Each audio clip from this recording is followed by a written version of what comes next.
साम्राज्य, सामान्यांचा असामान्य आवाज। 14 वर्षापासून संभाजी आरमार वेगवेगळ्या विषयांवर काम करताना गोरगरीब जनतेच्या अडीअडचणी सोडवत अन्यायाविरुद्ध लढा उभा करून सामान्य जनतेला न्याय मिळवून देण्याची भूमिका वठवत आली। हे शक्य झालं फक्त छत्रपती संभाजी महाराज, छत्रपती शिवाजी महाराज हे आमच्या प्रेरणास्थानांमुळे।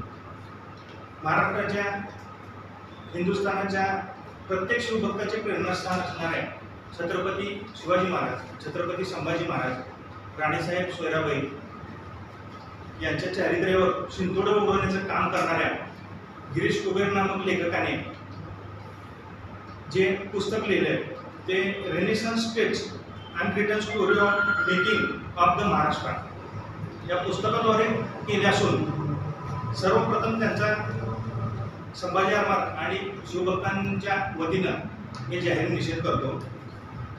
आज हिंदुस्थानातील प्रत्येक नागरिकाला अभिव्यक्ती स्वातंत्र्य दिलेले आहे, परंतु अभिव्यक्ती स्वातंत्र्य कोणाच्या चारित्र्यावर शिंतोडे उडवण्याचा अधिकार दिलेला नाही। ऐतिहासिक मांडणी करताना जबाबदारपणा महत्त्वाचा असतो, परंतु या कुबेराने जबाबदारपणा खुंटीला अडकवला आहे असे वाटते।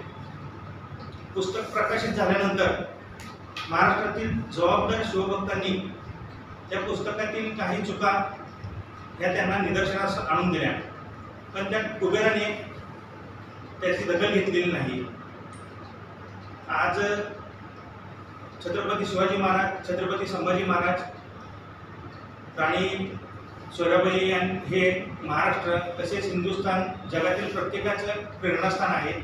त्यांनी छत्रपती शिवाजी महाराजांनी स्वराज्य उभा केलं, छत्रपती संभाजी महाराजांनी स्वतःच्या प्राणांची आहुती दिली। एवढं असताना देखील छत्रपतींवर जे बदनामीकारक लिखाण केलं आहे या गिरीश कुबेरला